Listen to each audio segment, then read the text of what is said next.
Mujeres y su palabra, muchísimas bendiciones. Soy Ariani Sojo y le doy gloria a Dios en este día y prácticamente todos los días lo glorifico a Él por permitirme, por desafiarme a hacer este reto de lectura de la palabra diaria.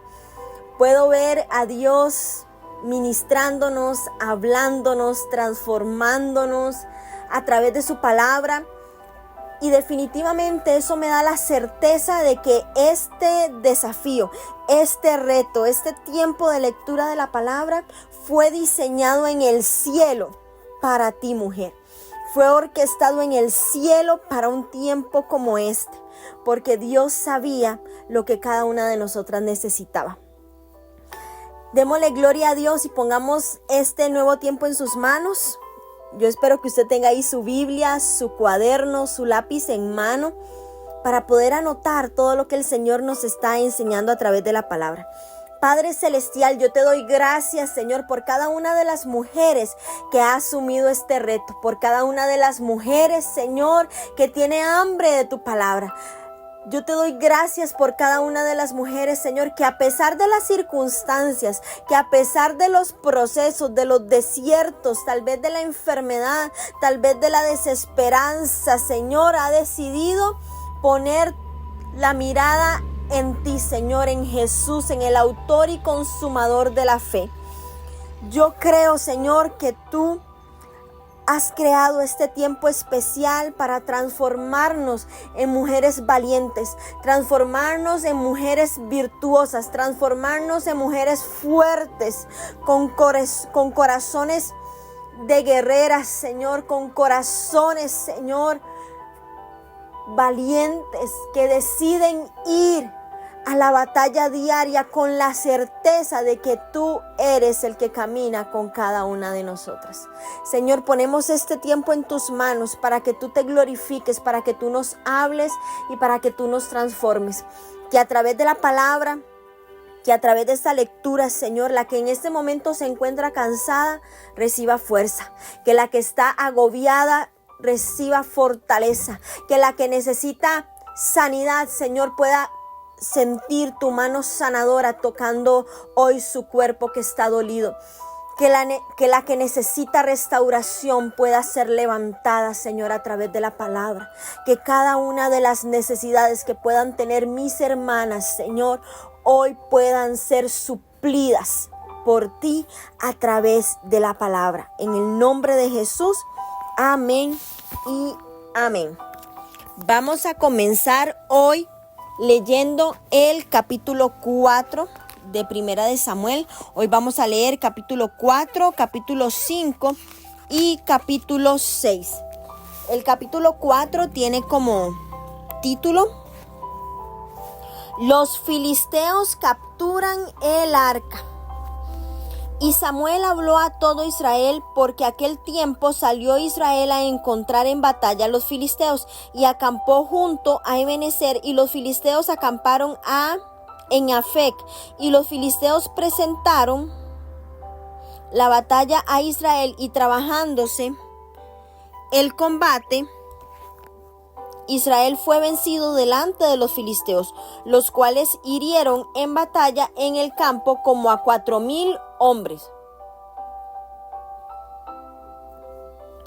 Cuando volvió el pueblo al campamento, los ancianos de Israel dijeron: ¿por qué nos han herido hoy? ¿Por qué nos ha herido hoy Jehová delante de los filisteos? Traigamos a nosotros de Silo el arca del pacto de Jehová, para que viniendo entre nosotros nos salve de la mano de nuestros enemigos. Y envió el pueblo a Silo, y trajeron de allá el arca del pacto de Jehová de los ejércitos, que moraba entre los querubines. Y los dos hijos de Eli, Ofni y Fines, estaban allí con el arca del pacto de Dios. Versículo 5. Aconteció que cuando el arca del pacto de Jehová llegó al campamento, todo Israel gritó con tan gran júbilo que la tierra tembló. Cuando los filisteos oyeron la voz de júbilo, dijeron: ¿Qué voz de gran júbilo es esta en el campamento de los hebreos? Y supieron que el arca de Jehová había sido traída al campamento. Y los filisteos tuvieron miedo porque decía: ha venido Dios al campamento. Y dijeron: ay de nosotros, pues antes de ahora no fue así. Ay de nosotros, ¿quién nos librará de la mano de estos dioses poderosos? Estos son los dioses que hirieron a Egipto con toda plaga en el desierto. Esforzaos, oh filisteos, y sed hombres, para que no sirváis a los hebreos como ellos os han servido a vosotros. Sed hombres y pelead. Pelearon pues los filisteos, e Israel fue vencido, y huyeron cada cual a sus tiendas, y fue hecha muy grande mortandad, pues cayeron de Israel 30,000 hombres de a pie, y el arca de Dios fue tomada, y muertos los dos hijos de Elí, Ofni y Fines. Y corriendo de la batalla un hombre de Benjamín llegó el mismo día a Silo, roto sus vestidos y tierra sobre su cabeza, y cuando llegó, he aquí que Elí estaba sentado en una silla vigilando junto al camino, porque su corazón estaba temblando por causa del arca de Dios. Llegado pues aquel hombre a la ciudad y dadas las nuevas, toda la ciudad gritó. Cuando Elí oyó el estruendo de la gritería, dijo: ¿qué estruendo de alboroto es este?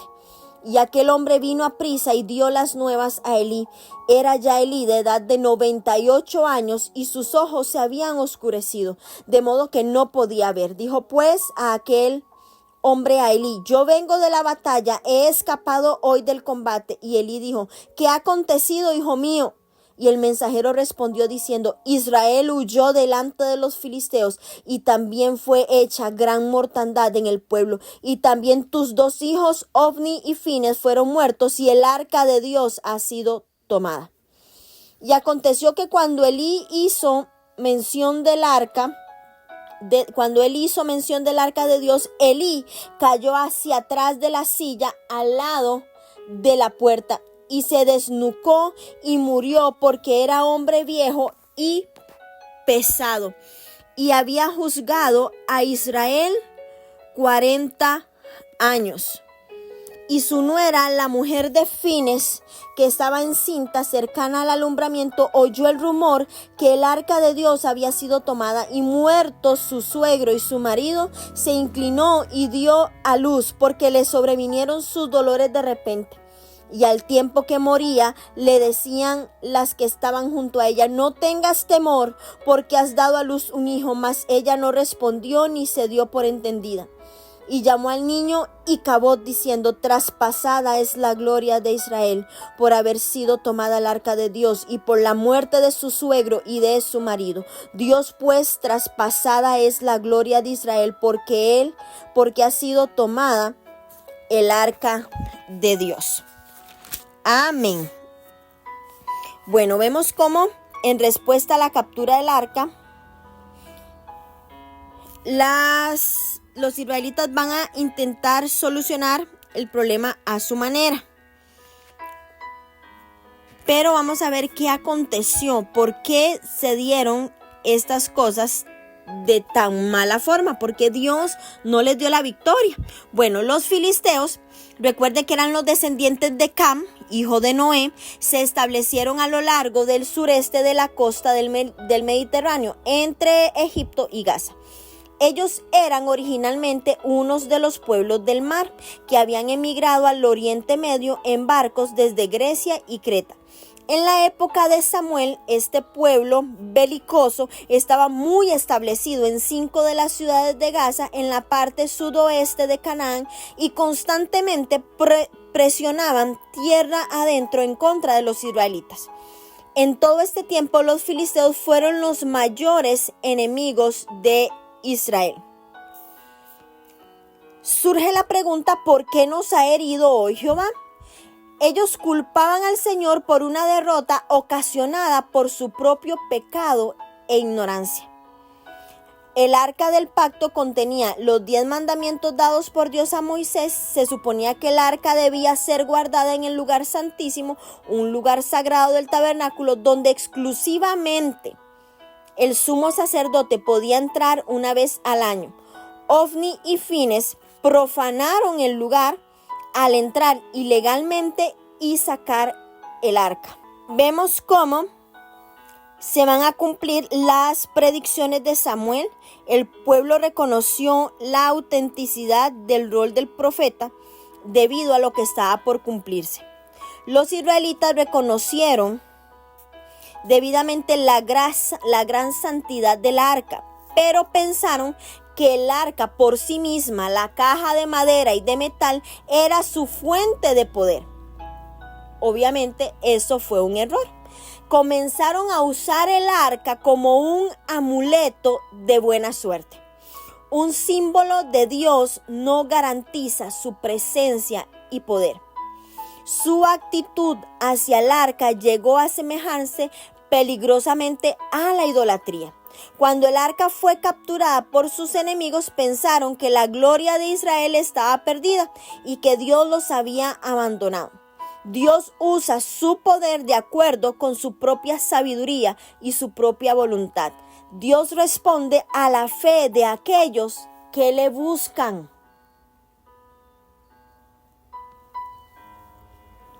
El arca del pacto, recordemos que era un cofre que contenía las tablas de la ley, el fundamento sobre el que se cimentaba el pacto de Israel con Jehová, y los ancianos querían el arca como un recordatorio de la presencia de Dios en medio de su pueblo y como algo que les inspiraba valor en la batalla. Los querubines eran dos figuras moldeadas en oro puro y situadas en cada extremo del arca. Jehová de los ejércitos, quien moraba entre los querubines. Aquí vemos cómo sugiere que la presencia de Dios descansaba en el arca del pacto entre los dos querubines de oro adheridos a la tapa, que era el propiciatorio. El pueblo creía que el arca les daría la victoria cuando Omni y Fines la llevara a la batalla. Y definitivamente su proceder indica que su superstición confundían el arca con la verdadera presencia de Dios. Confiaban en la representación santa de Dios, pero no en Dios mismo. Trataban el arca del pacto de Jehová como un objeto mágico e intentaban manipular a Dios para que hiciera lo que ellos querían. Y vemos cómo ese capítulo nos menciona a Elí y a sus hijos en lugar de Samuel. Y es que los ancianos de Israel indagaron por qué el Señor había permitido que los derrotaran, pero nunca buscaron el consejo sabio del profeta de Samuel, a quien reconocieron como un verdadero vocero de Dios. Vemos también cómo los filisteos tenían miedo debido a la colección de victorias en el pasado, en cómo Dios había intervenido por Israel cuando salieron de Egipto. Pero Israel se había apartado de Dios y ahora solo se mantenían fieles a una forma de devoción, a un símbolo de victorias anteriores. Y es que muy seguido las personas e iglesias tratan de vivir de los recuerdos y las bendiciones de Dios. Israel pensó equivocadamente que si Dios le había dado la victoria en el pasado, lo haría otra vez. Y Dios lo puede hacer. Así como Dios nos dio una victoria en el pasado, lo puede hacer en el presente. Pero nuestro corazón no puede haberse desviado. Israel creía que así como en el pasado les había dado la victoria, en el presente lo iba a hacer aún cuando se hubieran desviado de las leyes que Dios les había dado. Y hoy en día, como en las épocas bíblicas que hemos leído, las victorias espirituales llegan a través de una renovación continua de nuestra relación con Dios. No podemos vivir del pasado, no podemos vivir añorando el pasado, no podemos vivir dependiendo del pasado. Tenemos que mantener una relación fresca con Dios, una relación nueva. Su palabra dice que nuevas son sus misericordias cada mañana. Dios todo lo hace nuevo todos los días. A Él le gusta lo fresco, lo nuevo. No podemos seguir con una unción añeja. No podemos seguir con el odre viejo. Dios quiere depositar en nosotros un aceite nuevo, una unción fresca, nueva, pero necesitamos renovar el odre. No podemos vivir de lo añejo.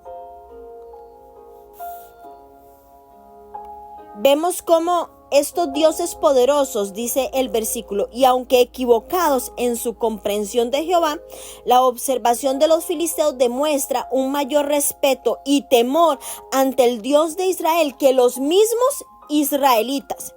Y esto lo vemos muy comúnmente, que a veces vemos personas que uno dice, wow, esta persona tiene un carácter tan hermoso, tiene una forma de ser tan dadivosa, es tan generoso, es tan caritativo, es tan bondadoso, tiene una forma de ser tan especial que lo único que le falta es ser hijo de Dios. También uno escucha comentarios que dice, uy, a veces encuentra uno mejor gente en el mundo que los mismos cristianos. Pues eso estaba pasando aquí. Los israelitas, los filisteos, los impíos, los pecadores, tenían más temor de Dios que los mismos israelitas. Y vemos cómo el arca de Dios fue tomada y muertos los hijos de Elí, Ofni y Fines. Y este suceso es el cumplimiento de la profecía que leíamos en el capítulo 2, versículo 34, que establecía que los hijos de Elí, Ofni y Fines morirían el mismo día. En este tiempo la ciudad de Silo era el centro religioso de Israel. El tabernáculo estaba establecido permanentemente allí. Ya que Israel no tenía una capital civil o un centro para el gobierno nacional, Silo era el lugar natural para que un mensajero fuera a entregar las noticias de la batalla. Muchos eruditos creen que fue durante esta batalla que Silo fue destruida. Vemos también que Elí era el juez y el sumo sacerdote de Israel. Vemos la muerte, una muerte muy trágica, una muerte muy fea, la de Elí. Y aunque la muerte de Elí marca el fin del periodo oscuro de los jueces, cuando la mayoría de la nación ignoró a Dios, es aquí donde se levanta a Samuel, que también fue un juez, y su carrera vio la transición de la nación de Israel gobernada por jueces hacia la monarquía. Él comenzó el gran avivamiento que Israel experimentaría en el siguiente siglo. La Biblia no dice quién fue el siguiente sumo sacerdote. No podía ser Samuel porque no era un descendiente directo de Aarón, pero Samuel actuó como sumo sacerdote en esa época al ofrecer los importantes sacrificios por todo Israel. Vemos cómo la esposa de Fines, la nuera de Elí, le ocurre un suceso que ilustra oscuridad y la decadencia espiritual de Israel. Se suponía que este joven Icabod sucedería a su padre Fines en el sacerdocio, pero su padre había muerto por ser un hombre malo que había profanado el tabernáculo. Y el terror de que Dios abandonara a su pueblo ensombreció el gozo del nacimiento de Icabod. Cuando el pecado domina nuestra vida, mujeres, aún las alegrías y los placeres dados por Dios parecen vacíos. Icabod en hebreo significa ¿dónde está la gloria? Y donde interpretamos que la partida de la gloria de Dios era una señal de juicio. Era una señal de juicio para Israel. Vemos cómo Elí, que era una persona de renombre, reconocido, pudo haber sido un excelente sacerdote, pero fue un padre deficiente. Sus hijos le trajeron aflicción y ruina. Carecía de dos importantes cualidades este hombre y son necesarias para nosotros disciplinar a los hijos de una manera efectiva: firme determinación y acción correctiva. Son dos cosas, mujeres, que nosotras debemos de usar y que Elí no las usó. Elí respondía a las situaciones en lugar de resolverlas, pero aún sus respuestas tendían a ser débiles. Dios señaló los errores de sus hijos, pero Elí hizo muy poco para corregirlos. Y es claro el contraste que existe en la manera en que Dios trató con Elí, en la que Elí trató con sus hijos. Dios dio una advertencia, señaló en detalle las consecuencias de la desobediencia y luego actuó. Elí solo advirtió. Los hijos necesitan, mujeres, saber que las palabras y las acciones de sus padres van juntas. Tanto el amor como la disciplina deben ser dichas tanto como llevadas a la práctica. A veces pasamos hablando y no actuamos, y debemos también de amar a través de la corrección. Elí tenía otro problema, y es que estaba más preocupado con los símbolos de su religión que con el Dios que representaba. Para Elí, el arca del pacto se había convertido en una reliquia que debía ser protegida y no un recordatorio de su protector. Su fe pasó de apuntar al Creador para apuntar a lo creado. Y a veces puede ser más fácil adorar las cosas que podemos ver, ya sean edificios, sean personas, sean las mismas escrituras, pero estas cosas tangibles no tienen poder por sí mismas. El libro que está leyendo, eso que usted tiene en su mano, es solo papel, es solo cartón. Lo que hace efectiva en nuestra vida es la palabra que salió de la boca de Dios. Nada hacemos con esto. El papel se puede quemar, pero sus palabras permanecen en nuestra vida. Son esa espada que entra. No podemos idolatrar. Y esa actitud se forma en gran manera por medio de la relación que tenemos con el Dios de quien ella proviene. Una reliquia o una antigüedad tiene que estar muy bien guardada. La palabra de Dios tiene que ser usada, tiene que ser obedecida. ¿Cuál es la actitud que describe con exactitud su enfoque, mujer, de la palabra de Dios? No es simplemente para tenerla abierta en un salmo o tenerla ahí guardada. Nadie puede tocar mi Biblia porque es sagrada. No, es para ponerla en práctica, para usar la palabra de Dios. Elí juzgó a Israel durante 40 años, habló con Ana, la madre de Samuel, y le aseguró la bendición de Dios. Educó y entrenó a Samuel, el más grande juez de Israel, pero no supo disciplinar a sus hijos o corregirlos cuando pecaron. Tenía la tendencia a reaccionar ante las situaciones, pero no tomaba una acción decisiva. Vio el arca del pacto como una reliquia para ser atesorada en lugar de verla como un símbolo de la presencia de Dios en Israel. De su vida aprendemos muchísimo, pero lo principal es que los padres necesitan ser responsables de la disciplina de sus hijos. La vida es algo más que un simple reaccionar, demanda acción. Las victorias pasadas no pueden sustituir la verdad presente. Lo encontramos en Silo como un sacerdote y un juez de Israel, padre de Ofni y Fines, contemporáneo de Samuel. Ese es Elí, y tenemos mucho que aprender de su accionar para nosotras no cometer los mismos errores que cometió él. Vamos ahora a leer el capítulo 5, que tiene como título El arca en tierra de los filisteos.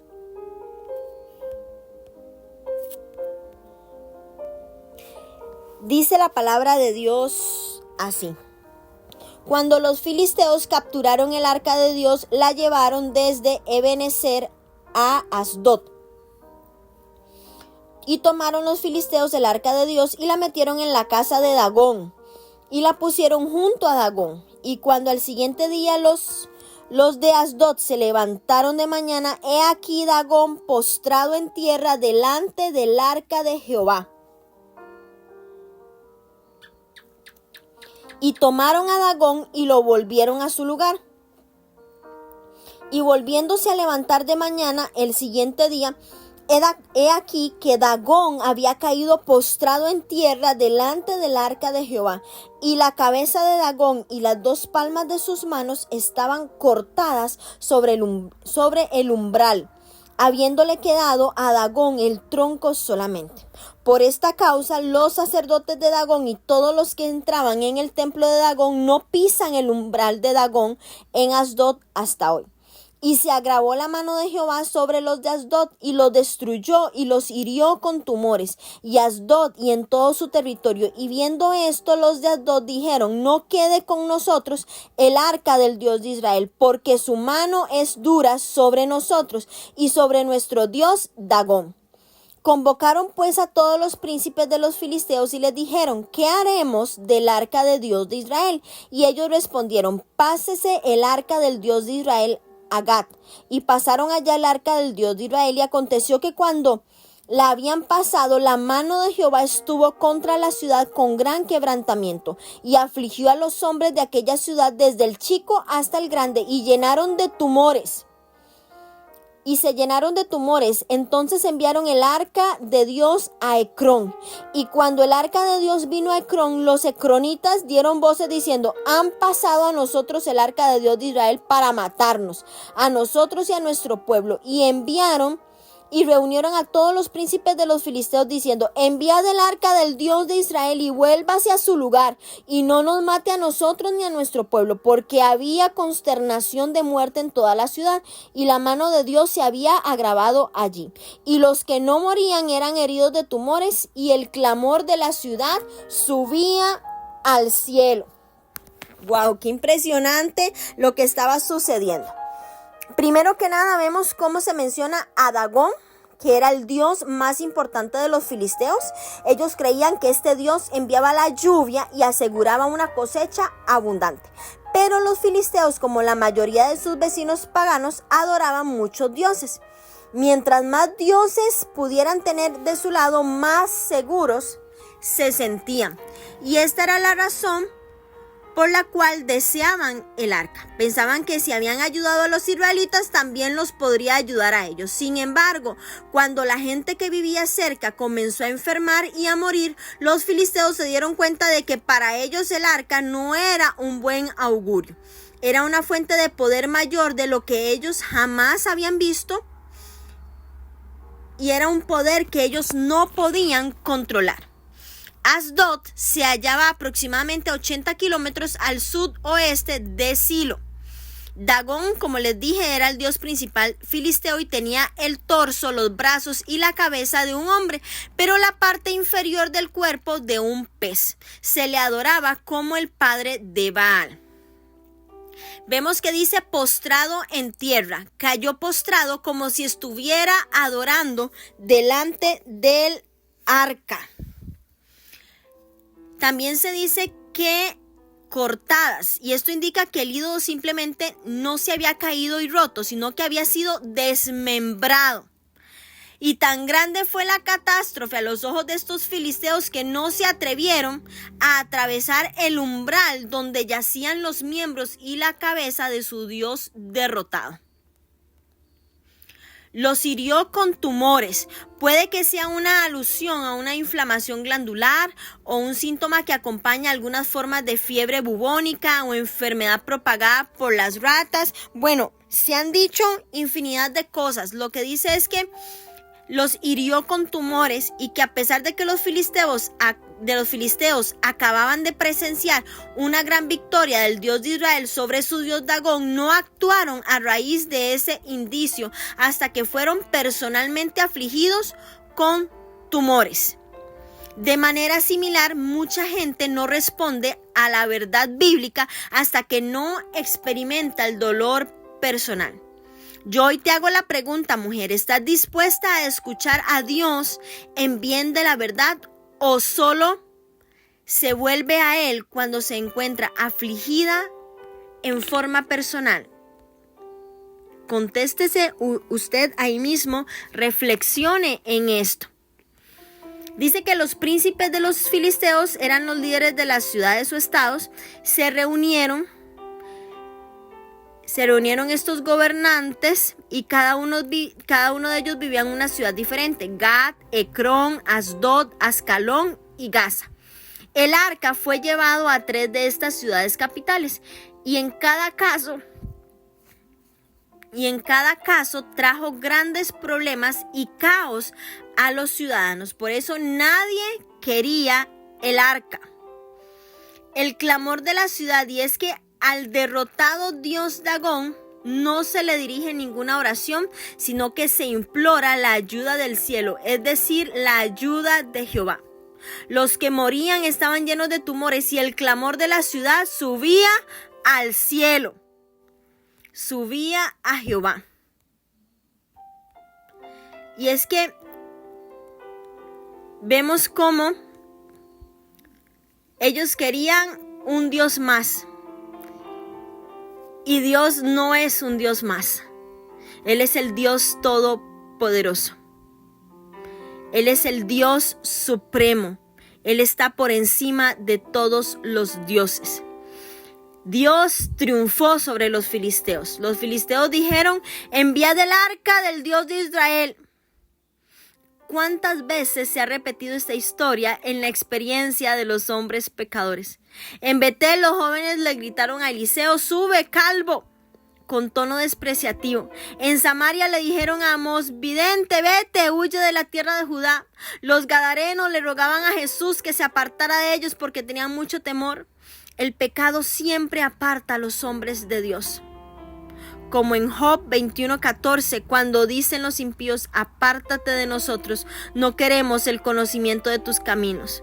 Los hombres de Ecrón clamaban, pero no era un clamor que convierte el alma. Querían que Dios se apartara de ellos para que pudieran seguir su vida pecaminosa sin estorbos.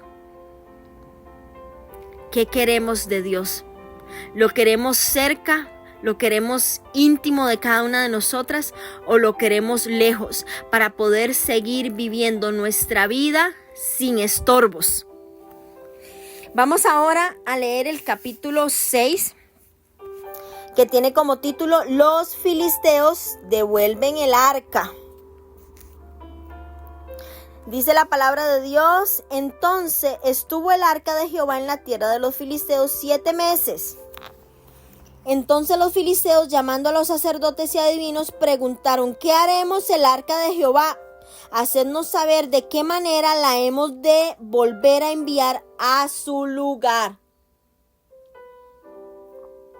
Ellos dijeron: si enviáis el arca del Dios de Israel, no la enviéis vacía, sino pagadle la expiación.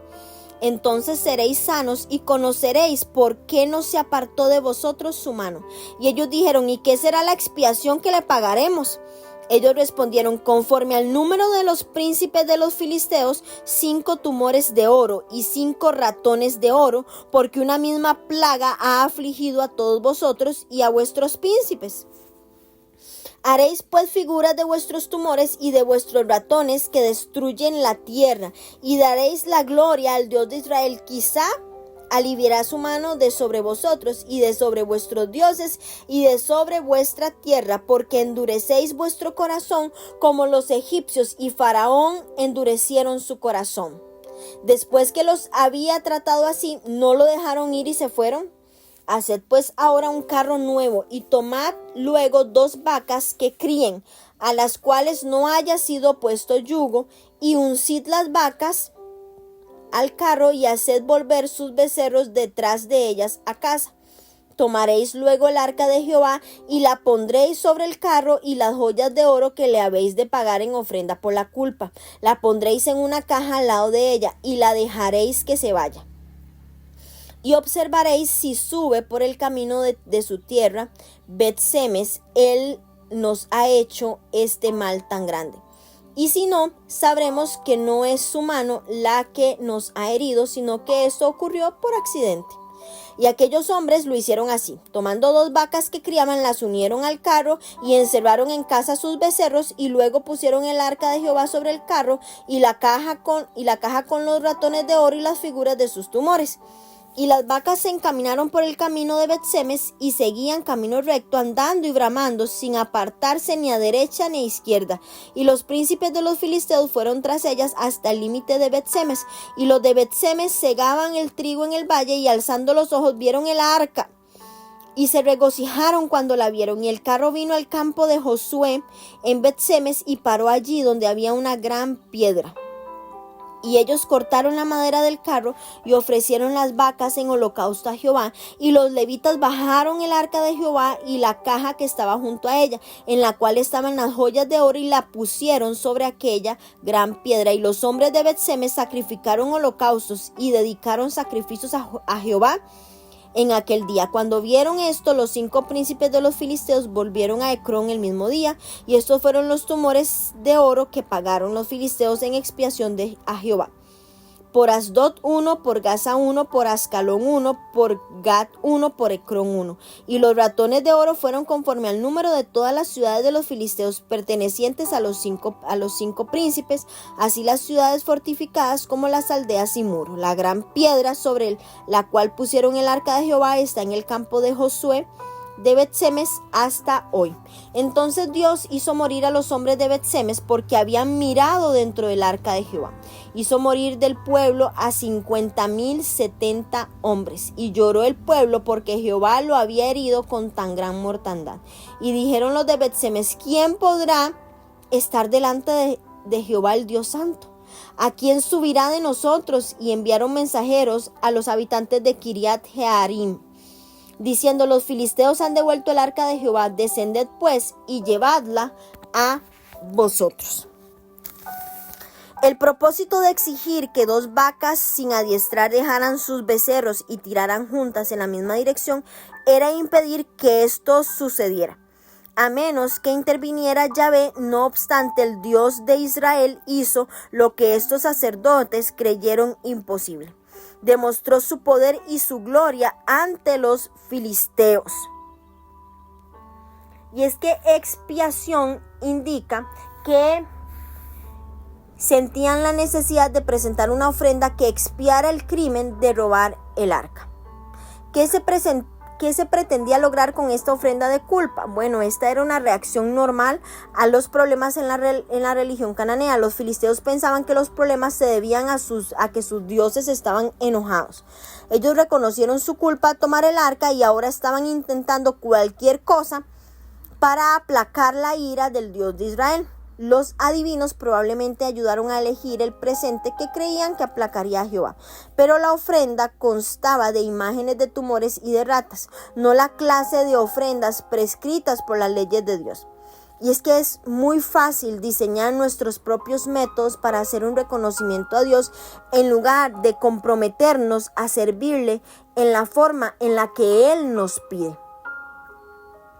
Y es que era algo común entre los paganos hacer una representación de la parte del cuerpo que hubiese sido sanada o del peligro del que hubiesen sido librados y ofrecerla a los dioses como un gesto de acción de gracias. Por ejemplo, aquí en Costa Rica hay una iglesia muy conocida a nivel de otra religión, no una iglesia cristiana evangélica. Y ahí usted llega y compra figuritas de la parte del cuerpo en la que usted necesita ser sana. Que si necesita ser sana de la pierna, del estómago, del brazo, de la cabeza, del cerebro, de la oreja, de todo. Que el riñón, que el hígado, que el dedo gordo del pie, ahí hay de todo.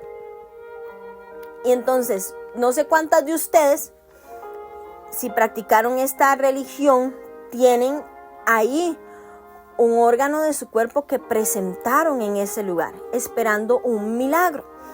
Eso es idolatría, y vemos cómo los filisteos, los cananeos, practicaban esto. Y son cosas con las que tenemos que cortar. ¿Por qué? Porque a veces no entendemos por qué hay maldiciones que cumplen ciclos en nosotras. Es porque tenemos, por decirlo así, cabos sueltos en nuestra vida espiritual, y esto es una puerta que está por ahí abierta. Si usted alguna vez entregó alguna parte de oro en alguno de estos lugares, órele al Señor, pídale perdón por ese pecado. ¿Por qué? Porque eso es idolatría. Idolatría es una práctica pagana. Entonces vemos cómo los filisteos tenían esta práctica muy común de hacer representación de la parte del cuerpo que necesitaba ser sanada o del peligro que hubiesen sido librados, y la ofrecían a los dioses como un gesto de acción de gracias. El versículo 5 nos dice: daréis gloria al Dios de Israel, y esto equivale a reconocer la superioridad de Jehová sobre sus propios dioses. Y aunque sabemos que este relato ocurrió muchos años después del éxodo de los israelitas, las plagas que cayeron sobre los egipcios eran muy bien conocidas fuera de la comunidad hebrea. El pueblo de Israel era conocido por lo que Dios había hecho a través de las plagas. Bet-Semes estaba aproximadamente a 23 kilómetros al oeste de Jerusalén.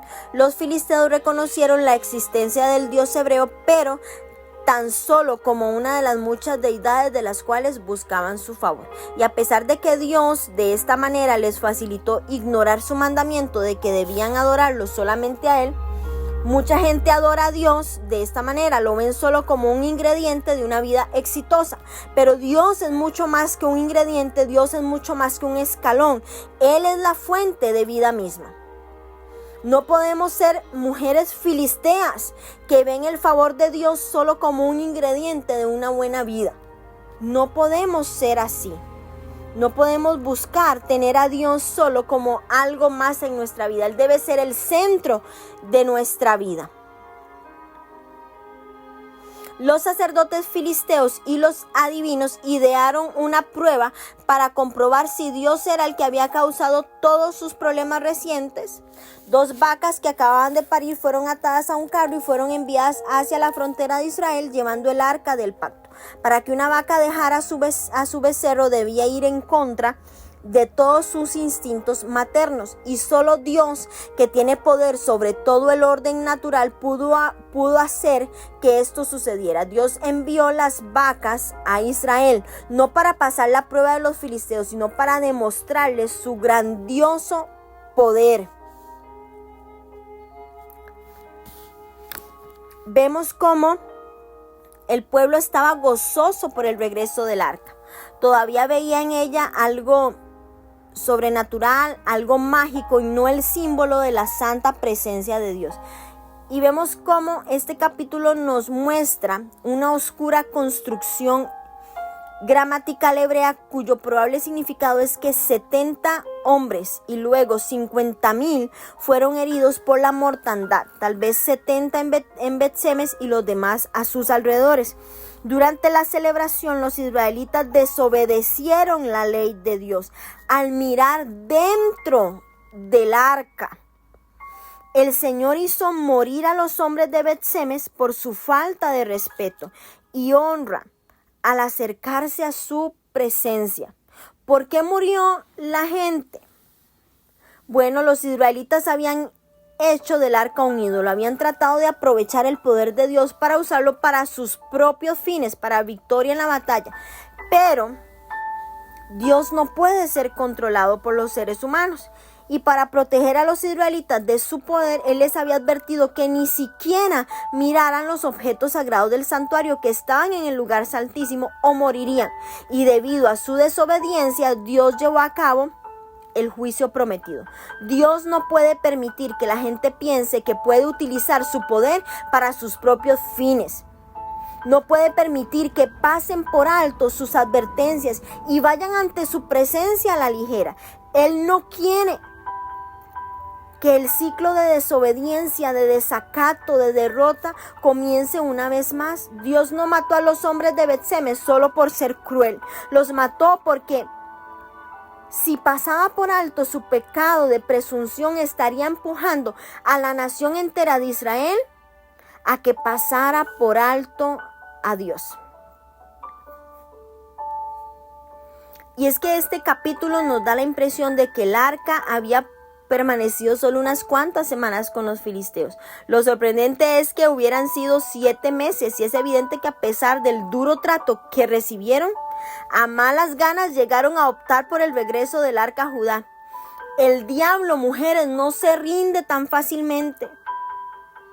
No se rinde tan fácilmente.